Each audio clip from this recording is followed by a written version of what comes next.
بسم اللہ الرحمن الرحیم۔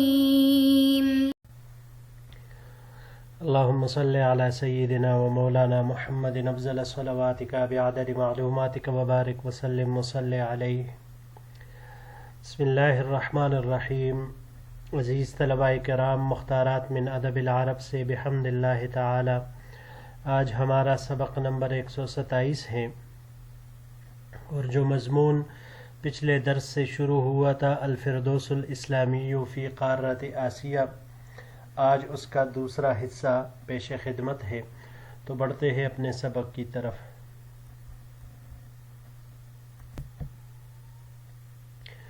پچھلے درس میں ہم نے پڑھا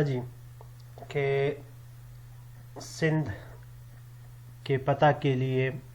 حجاج ابن یوسف نے محمد ابن قاسم کا انتخاب کیا رحمۃ اللہ علیہ۔ محمد ابن قاسم ان کے چچا زاد، بنا بر بعض روایات ان کے بھتیجے تھے، ان کی بیٹی بھی ان کی نکاح میں تھی، لیکن بہرحال مقصود بتلانا یہاں پر یہ ہے کہ حجاج ابن یوسف جو کہ بذات خود، جیسے پچھلے درس میں ہم نے پڑھا کہ بہت ہی بڑا ظالم اور اس امت کا ایک بہت ہی بڑا درندہ، ایک جہت اس کی وہ تھی، لیکن دوسری جہت پر اگر دیکھا جائے تو انہوں نے عراقیین کو قابو کیا، انہوں نے عظیم کمانڈر محلب کو خوارج کی سرکوبی کے لیے بھیجا تو اس نے بھی اپنے کام کو پورا کیا۔ دوسری طرف عظیم کمانڈر قتیبہ بن مسلم کو روانہ کیا، جنہوں نے اسلامی سلطنت اور سرحدات میں مزید اضافہ کر کے سمرقند، بخارا اور ترکستان کو اسلامی خلافت کے تابع کیا۔ تو اسی طرح اپنے چچا زاد یا اپنے بھتیجے محمد ابن قاسم، مصنف رحمہ اللہ کے قول کے مطابق یہ ان کا چچا زاد ہے، تو ہم اسی کو لے لیتے ہیں۔ تو محمد ابن قاسم کو انہوں نے سندھ پتہ کرنے کے لیے بھیجا۔ تو اب اپنی یہ بات آگے جاری رکھتے ہوئے مصنف رحمہ اللہ فرماتے ہیں وَلَوْلَا الْإِيمَانُ الَّذِي يَصْنَعُ الْعَجَائِبَ وَلَوْلَا الْهِمَمُ الْكَبَارُ الَّتِي تُزِيحُ الْجِبَالَ۔ اگر یہ ایمان نہ ہوتا جو عجیب و غریب کرشمے دکھاتا ہے، اور اگر یہ بلند ہمتیں نہ ہوتی جو پہاڑوں کو ہلا دیتی ہے، وَلَوْلَا الْبُطُولَةُ الَّتِي وَضَعَهَا محمد صلی اللہ علیہ وسلم فی قلوب العرب، اور اگر وہ شجاعت نہ ہوتی جو محمد صلی اللہ علیہ وسلم نے عربوں کے دلوں میں بسایا تھا، لَمَا اسْتَطَاعَ هَذَا الْجَيْشُ أَن يَقْطَعَ خُمْسَ مُحِيطِ الْقُرَّةِ الْأَرْضِيَّةِ، تو یہ لشکر کے لیے اس طرح کا اتنے اندازہ 5ویں حصے کو منقطع کرنے کا ان میں قطعاً وہ استطاعت نہیں تھی۔ وَهُوَ مَاشٍ عَلَى الْإِقْدَامِ أَوْ مُعْتَلٍ ظُهُورَ الْإِبِلِ وَالدَّوَابِ، کہ یہ لشکر پیدل، اونٹوں اور جانوروں پر سوار ہو کر یہ لوگ چل رہے تھے، اور وہ بھی کرۂ ارض کے 5ویں حصے کو، تو بغیر اس کے کہ ان کی ایمانی قوت تھی، ہمتیں ان کی بلند سے بلند تر تھی، اور شجاعت ان کے دلوں میں اللہ نے خوب بھری تھی، اسی وجہ سے صرف اور صرف انہوں نے اتنا سارا مسافت وہ طے کر کے وہ سندھ تک وہ آئے۔ ما عرف قطارا ولا سیارتا ولا رأى على متن الجو طیارتا، کہ جب اس نے نہ کوئی گاڑی دیکھی اور نہ ہی کوئی ریل، اور نہ ہی فضا میں کوئی اڑتا ہوا طیارہ دیکھا۔ ولما وضع ابن القاسم الحجر الاول في هذا الصرح الهائل، محمد ابن قاسم نے جب اس عظیم عمارت کی پہلی خشت یا پہلا پتھر رکھا، وادخل الشعاعة الاولى من هذه الشمس التي اشرقت في مکہ الى هذه القارة، تو مکہ میں روشن ہونے والے سورج کی سب سے پہلی شعاع ہندوستان میں داخل کی۔ وفتح السند ولم تبلغ سنه سن تلاميذ البکالوریہ، اور جب سندھ کو فتح کیا تو محمد ابن قاسم کی عمر یہ اتنی بھی نہیں تھی جتنی کہ ایک گریجویشن کرنے والے طالب علم کی جتنی ہوتی ہے، یعنی 14ویں جماعت پاس کرنے والے گریجویٹ طالب علم کی عمر تک بھی ابھی ان کی عمر نہیں پہنچی تھی جب انہوں نے سندھ کو فتح کیا۔ یہاں پر ایک لفظ ہے جی تزیح، زواحہ سے ہے، زواحہ یہ باب افعال سے یہاں پر استعمال ہوا ہے، ازاح یزیح ازاحتن، اپنی جگہ سے ہٹانے کے معنی میں یہ آتا ہے۔ اگر اس کو ہم باب انفعال سے لے لیں انزیاحن تو پھر یہ زائل ہونے کے معنی میں آئے گا۔ بڑھتے ہیں جی اگلے سلائیڈ کی طرف۔ وعاد الیہا لواء الاسلام مرۃ ثانیۃ فی القرن الرابع، چوتھی صدی ہجری میں سندھ میں دوبارہ یعنی بر صغیر پاک و ہند دوبارہ اسلام کا جھنڈا اس وقت داخل ہوا، عاد بالفتح علی ید السلطان العظیم محمود الغزنوی، جب سلطان محمود غزنوی کے ہاتھوں یہ دوبارہ فتح ہوا، الذي خرج من غزنة وكانت قصبة بلاد الافغان وهي الى الجنوب من کابل، سلطان غزنی سے نکلے، غزنی یہ افغانیوں کا مرکزی شہر تھا جو کہ کابل کے جنوب میں واقع ہے، فاخترق ممر خیبر المضيق المهول الذي يشق تلك الجبال الشاهقة شقا، درہ خیبر سے گزرے جو پیچ در پیچ تنگ اور ہولناک ہے، یہاں کے بلند و بالا پہاڑوں کو چیر پاڑ کر نکل جاتا ہے، والتی تجزع ان تسلکہ من وعورتہ ووحشتہ اسد الفلا وجن اللیالی السود، کہ جس کی تنگ اور وحشت کی وجہ سے صحرا کے شیر اور کالی راتوں کے جن بھی اس کو پار کرنے سے ڈرتے تھے۔ مطلب یہی ہے، کنایہ ہے اس بات سے کہ ایسے خطرناک راستوں سے سلطان محمود غزنوی ہو کر ہندوستان میں داخل ہوئے تھے کہ جن راستوں سے داخل ہونا ایک درندے کے لیے ایک جن کے لیے بھی ایک مشکل کام تھا۔ ثم دخل الہند وخاضت عشرات من المعامع الحمر التي يرقص فيها الموت ويشتعل الدم، پھر ہند میں داخل ہوئے اور دسیوں ایسے خونریز معرکوں میں کودے جہاں موت رقص کرتی تھی اور خون کے پوارے پھوٹتے تھے، واجتمع علیہ امراء الہند واقیالها جمیعا، ہندوستان کے رؤساء اور شاہان ان کے خلاف جمع ہوئے، فطحن ابطالهم ومزق جیوشهم ومزا حتی جاب البنجاب، لیکن آپ نے ان کے سورماؤں کو روندا، لشکروں کو منتشر کر دیا اور چلتے چلتے پورے پنجاب میں گھومے، واستجابت له هاتيك البلاد فاقام فيها حکم اللہ واذاق اهلها عدالت الاسلام، اس کے شہر بھی آپ کے سامنے سرنگوں ہوئے، وہاں شریعت نافذ کی اور اس کے باسیوں کو اسلام کے اسلامی عدالت کے سائے میں لے آئے۔ یہاں پر ہی کچھ الفاظ الشاہقہ، شاہقہ سے ہیں، شاہقہ یہ باب ضربہ سمعہ اور فتح سے بھی، شہوقاً شہیقاً، جب شہوقاً ہو تو بلند ہونے کے معنی میں آتا ہے، اور اگر شہیقاً ہو تو پھر یہ رونے میں سسکی لینے کے معنی میں بھی آتا ہے، اور گدے کا رینکنا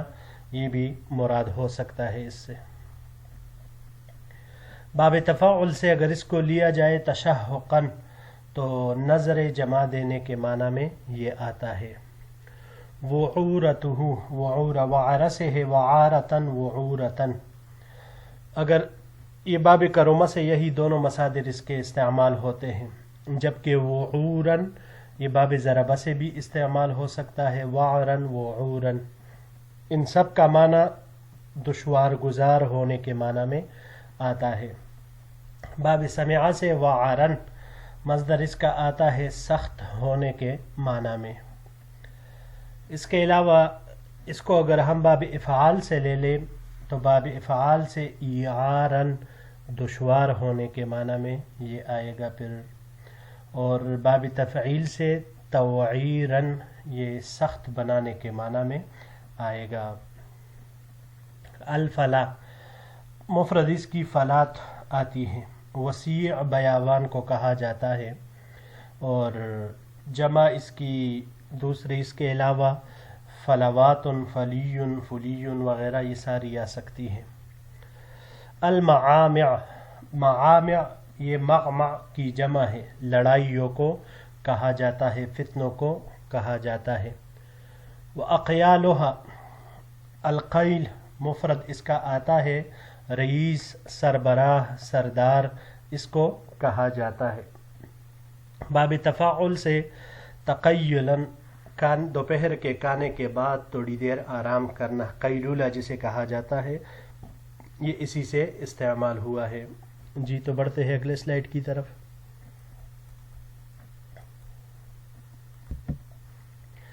وجاء من هذا الطريق بعد اکثر من قرن السلطان شہاب الدین الغوری،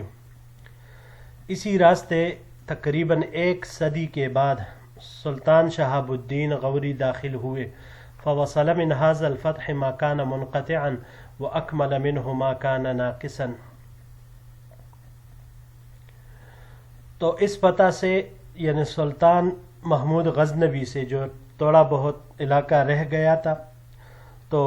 اس فتح سے جو چیز منقطع ہو گئی تھی اس کو ملا دیا، اور جو ناقص ناتمام رہ گیا تھا اس کو پورا کر دیا۔ وملک شمالی الہند وبلغت جیوشہ دہلی، اور ہند کے دونوں شمال یعنی شمال مغرب اور شمال مشرق کو زیر کیا، اور ان کا لشکر دہلی جا پہنچا۔ فأوقدت فيها منار الدعوة الإسلامیة فضوأت بعد الظلمة وأبصرت بعد العمى، وہاں دعوت اسلامی کی شمع روشن کی تو دہلی تاریکیوں کے بعد روشنیوں سے آشنا ہوا، اور اندھے پن کے بعد اسے بینائی نصیب ہوئی۔ وَدَوَّ فِي أَرْجَائِهَا الصَّوْتَ الَّذِي خَرَجَ مِن بَطْنِ مَكَّةَ، اور اس کے کونوں میں وہ آواز گونجی جو مکہ مکرمہ سے نکلی تھی۔ صوت المؤذن ينادى في قلب الهند ذات الأرباب والآلهة والأصنام أن خابت آلهتكم وهوت أصنامكم إنما هو إله واحد لا إله إلا الله محمد رسول اللہ۔ مؤذن کی آواز قلب ہند میں بہت سے بتوں، خداؤں اور دیوتاؤں کے پجاریوں کو پکار پکار کر بتا رہی تھی کہ تمہارے خدا ناکام ہو گئے اور تمہارے بت گر گئے، الہ صرف ایک ہی ہے، اللہ کے سوا کوئی معبود نہیں، اور محمد صلی اللہ علیہ وسلم اللہ کے رسول ہیں۔ یہاں پر یہ 2 لفظ ہے جی، دوا، یہ باب ضربہ سے دوین گنگناہٹ سنائی دینا اس معنی میں آتا ہے، جبکہ باب تفعیل سے یہ یہاں پر استعمال ہوا ہے تدویتن، گرجنے کے معنی میں یہ آتا ہے۔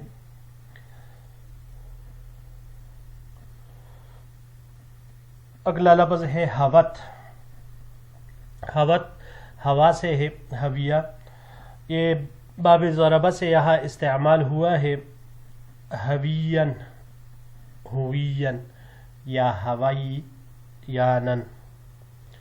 اوپر سے نیچے گرنے کے معنی میں یہ آتا ہے۔ اس کے علاوہ اس کا ایک مصدر ہوتن بھی آ سکتا ہے، چڑھنے کے معنی میں یہ استعمال ہوتا ہے۔ اس کو اگر ہم باب افعال سے لے لیں تو باب افعال سے احواءن یہ گرنے کے معنی میں استعمال ہوگا، اور باب سمعہ سے ہون یہ استعمال ہوتا ہے، ہون محبت کرنے کے معنی میں۔ وَهَوَى الْأَحِبَّةُ مِنْهُ فِي سَوْدَائِهِ جیسے متنبی کے اشعار میں آتا ہے، تو ہوا یہ وہی باب سمعہ سے محبت کرنے کے معنی میں آتا ہے۔ جی بڑھتے ہیں آخری سلائیڈ کی طرف۔ قامت فی الہند حکومت اسلامیت قرارتها دہلیہ، ہندوستان میں اسلامی حکومت قائم ہو گئی جس کا دارالخلافہ دہلی تھا۔ وبینما کان قطب الدین ایبک قائد السلطان الغوری یفتح المدن بسیفہ، کان الشیخ معین الدین الجشتی یفتح القلوب بدعوتہ، فدخل الناس فی الاسلام افواجا، وکان هذا الفتح ابقى واخلد۔ اسی دوران کے ایک طرف جب سلطان شہاب الدین غوری کے کمانڈر قطب الدین ایبک بزور شمشیر شہر پر شہر فتح کر رہے تھے، تو دوسری طرف شیخ معین الدین چشتی رحمۃ اللہ علیہ اپنے دعوت کے ذریعے سے لوگوں کے دلوں کو فتح کر رہے تھے، اور لوگ جوک در جوک اسلام میں داخل ہو رہے تھے، اور یہ فتح بہت ہی پائیدار اور دیر پاتی۔ وکان منہ اليوم 80 ملیون من المسلمین فی پاکستان و40 ملیون غیرہم فی ہندوستان، اور اسی وجہ سے آج جو پاکستان میں 80 ملین، یہ اس وقت کی بات کر رہے ہیں تو یہ بہت زیادہ ہے، جو 80 ملین اور اس کے علاوہ بھارت میں جو کہ 40 ملین مسلمان ہمیں نظر آتے ہیں، یہ اس ہی فتح کا نتیجہ ہے۔ وَسَيَبْقَى الْإِسْلَامُ فِي تِلْكَ الدِّيَارِ إِلَى آخِرِ الزَّمَانِ، اور امید ہے کہ انشاءاللہ اسلام قیامت تک یہاں ایک زندہ دین کی حیثیت سے باقی رہے گا انشاءاللہ العزیز۔ جی عزیز طلباء کرام، یہی تک ہمارا آج کا سبق تھا۔ انشاءاللہ العزیز زندگی رہی تو اگلے درس کے ساتھ پھر آپ کی خدمت میں حاضر ہوں گے۔ السلام علیکم ورحمۃ اللہ وبرکاتہ۔